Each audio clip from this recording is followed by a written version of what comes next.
This case has a bunch of strange elements. A cultish website of dark magicians demon summoning and a killer claiming to be a psychic vampire that would end up taking the lives of two innocent sisters at a park in the Kingsbury district of London. Danyal Hussein was already a very troubled young man, having been reported in 2017 when he was just 15 years old due to his erratic behavior. Teachers at his school found that he was accessing images of corpses on multiple occasions. Around this time, it's also stated he was reported as vulnerable to radicalization and violent extremism. In short, he was seen as a weird kid in school, girls found him weird and avoided him, and his classmates in general found him odd. As early as the start of 2018, Danyal began frequenting the Become a Living God website. The site consists of forums and paid tutorials that claim to teach a person how to elevate their magic, contact demons, and perform various other rituals. It's ran by a grifter named Matthew Lawrence, who also goes by the name EA Coding. He's into black magic, summonings, potions, you name it. He's also written many books related to demons and the occult. The website itself is very, worthy of showcasing.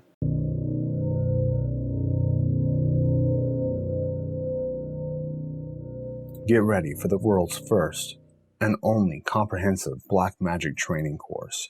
Watch it on December 29th at becomealivinggod.com/blackmagic.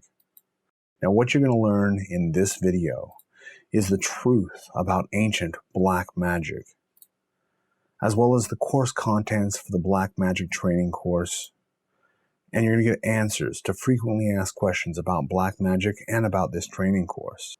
You're also going to learn how you can get a 20% discount on your tuition cost at the end of this video. Ancient gods, demons, devils, to these objects that you can then use as houses for those entities and then speak to them directly through these idols. This will allow you the most perfect communion with the ancient gods. Section 13, the final section of this course, teaches Dark Ascent. I will teach you about spirit devotion, what spirits to work with for this, how to know if a spirit is worth your devotion, and how to go about devoting yourself to it in order to gain all of the knowledge and all of the power that that spirit has. And this will lead into the rite of full possession, in which I teach you how to open yourself up to becoming possessed by any spirit that you choose. And then I demonstrate this in a frightening ritual of possession in which another entity takes control of my body and my mind. One of Daniel's first posts on the website is dated March of 2018, where he states he is a psychic vampire and loves the welcoming community. In total, Danyal made 25 posts here and was not a frequent poster, but rather a frequent lurker, a description used to describe someone who frequents forums but only observes. Most of his posts on the website included him claiming to be a psychic vampire multiple times, as well as inquiring about orbs and fairies. In mid-2020, leading up to the murders of the two sisters, 46-year-old Biba Henry and 27-year-old Nicole Smallman, the COVID-19 pandemic was in full swing and the UK was in a pretty strict lockdown.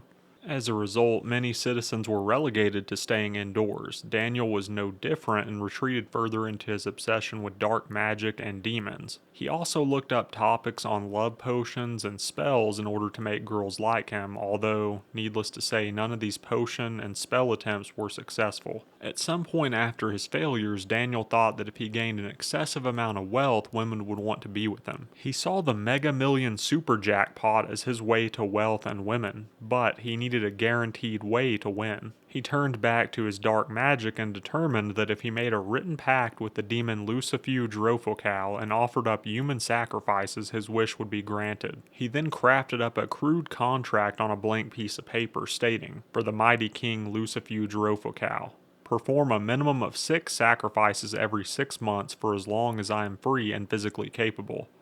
Sacrifice only women, build a temple for you, do everything that I have promised, and in the terms for him, it says, win the Mega Million Super Jackpot to receive fruitful rewards in return for the future sacrifices I make to you.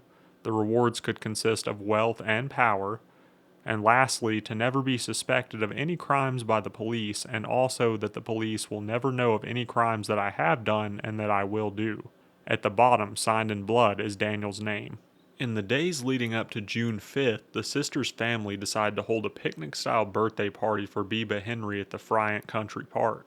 At 7:39 p.m. on June 5th, the two sisters can be seen buying last-minute items at a self-checkout while socializing with cashiers. They then leave the store and head toward the park, where they are seen one final time on a camera just outside of the park. Around the same time, Daniel leaves his house wearing a large bag and medical gloves, then takes a bus to the grocery store Morrison's, where he picks up a few Amazon packages. Around 8:40 p.m., he is picked up again on a camera heading into the same park the birthday party was being held at. It's assumed he then lurked around the park anywhere from 5 to 6 hours watching for vulnerable people. The birthday party picnic was being held on top of a hill located within the park, which would have made them easy to spot from afar. The group can be seen in various photos just having a good time and spending time with one another. Now on June 6th, just after midnight, the party wound down and the last few guests were leaving. Biba Henry and Nicole Smallman stayed behind to pick up their mess and hang out with each other for a bit longer. While cleaning up, they took various selfies. The last photos were of the pair playing with fairy lights at about 1:13 in the morning. They looked completely immersed in what they were doing and would have been unaware of any outside factors. Soon after this photo is when Danyal Hussein emerged from the shadows wielding a knife. He ambushed Biba Henry first, surprising her and stabbing her 8 times. The third stab landed in her heart, which killed her shortly after. Seeing the attack on her sister, Nicole Smallman put up a fight against Danyal while she was viciously stabbed 28 times. Nicole succumbed to her injuries during the struggle. Daniel's hand was sliced multiple times during this frenzied attack, with some of the wounds being deep lacerations. At some point after the attack, he dropped his knife onto the grass in the park. Daniel then dragged the sisters' bodies about 75 meters away into a wooded area with bushes and put them side by side in a close embrace. He went back to the picnic area, where he rolled up some of their belongings in their own picnic blanket to take with him. He saw the sisters' phones while cleaning up the crime scene and threw them into a nearby pond located within the park. Just after 4 a.m., Daniel can be seen on CCTV footage returning to his father's home while not wearing any pants. His jacket is tied around his waist, and we can see the injured hand being jammed into the jacket to stifle the bleeding. Later that same evening, at 6:15 p.m., Daniel went to the hospital to be treated for his injuries. While there, he told medical staff that he had been mugged and during the struggle had gotten a hand injury. Just a few hours later at 9 p.m., the two sisters were reported missing by Smallman's boyfriend Adam Stone as well as their mother. Reportedly, police were slow to react. On June 7th at 1 a.m., Daniel placed multiple bets on the Mega Millions jackpot. He didn't win on any of the attempts. Due to police sluggishness, the sisters' family and friends went to the park in search of the pair. Biba's glasses were recovered by a family friend near the picnic spot and were passed on to police. Adam Stone and his father continued the search, and at 12:30 p.m., Adam's father located a blood-coated knife on the grass. Soon after, Adam discovered Biba Henry and Nicole Smallman's bodies in some nearby bushes. He fell to his knees in agony.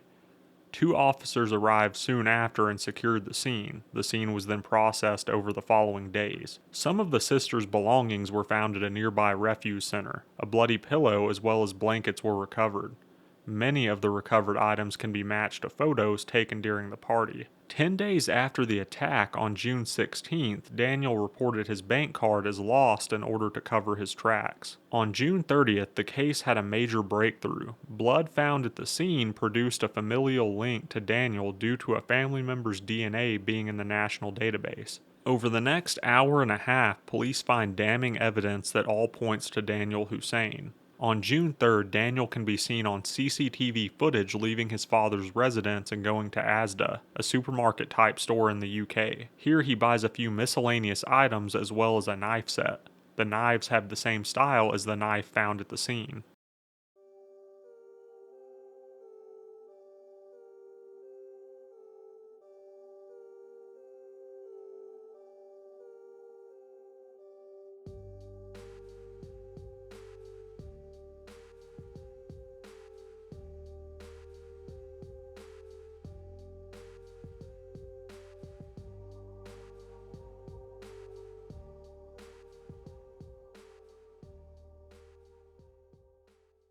They then find the camera footage of Daniel picking up an Amazon package from a local store containing shovels and a black face mask, then going into the park at 8:40 p.m. and not being seen again until 4 a.m. while returning to his father's home, placing him at the scene at the time of the murder. In the early AM hours of July 1st, police confronted Daniel at his mother's house in southeast London. Hussein answers the door and is promptly taken into custody. That's it. That's it. Take your hand for a Mate, video. you're under arrest. Come out. Come out of your dress. Keep walking towards me. Keep walking towards me. Stay where you are. Stay where you are. Stay where you are. Hands on your head. Stay where you are. Face me. Hands on your head. Stay where you are. You're under arrest, alright? Yeah, I'll give it to face the car. Yeah? Yeah.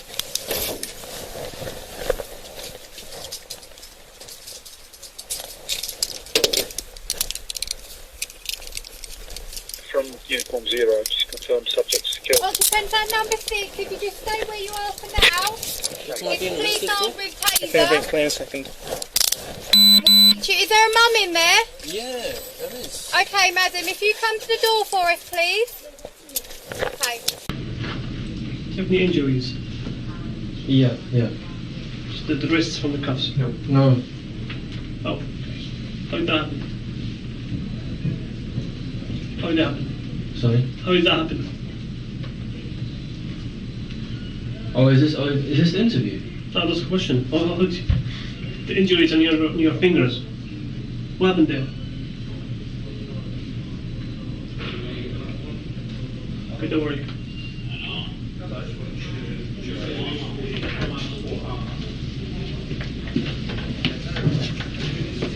I was getting the wrong. Don't.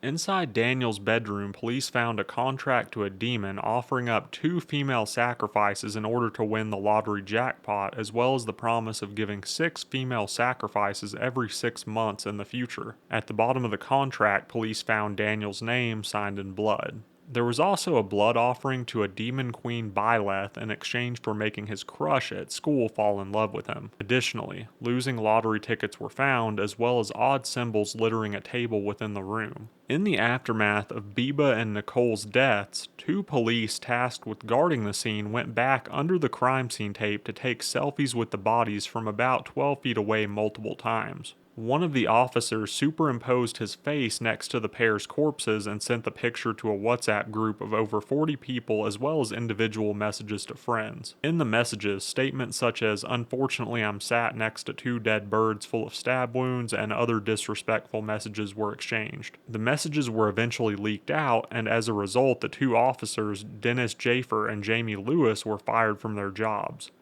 Additionally, the pair were given jail sentences of 2 years and 9 months apiece. They have been physically assaulted multiple times in prison so far by other inmates. In court, Daniel was unable to physically attend because of a COVID outbreak in his prison wing. He attended virtually, displayed on a TV screen. Daniel was nonchalant and cold about what he had done during the trial, displaying some odd behavior such as turning sideways when he was being addressed and even crouching onto the chair at one point. He denied basically everything during the trial and claimed he wasn't guilty of any wrongdoing. He even went as far as to say that someone planted his blood at the scene to frame him. The police duo tampering with the crime scene gave Daniel's defense team a strong case for crime scene contamination, which they attempted to utilize in the hearings to no avail. Daniel Hussein was ultimately found guilty of the murders of Biba Henry and Nicole Smallman. He was sentenced to a minimum of 35 years in jail, with the maximum potentially being life imprisonment. This was a truly tragic case. If it hadn't been for Nicole fighting back and giving Daniel those hand injuries, he very well could have went on to attempt those other sacrifices referred to in his blood contract with the demon. But that's about all I have for you guys. If you enjoyed the video, you know what to do to help out the channel. I'm Jeremy the Crime Historian, checking out. Peace, guys.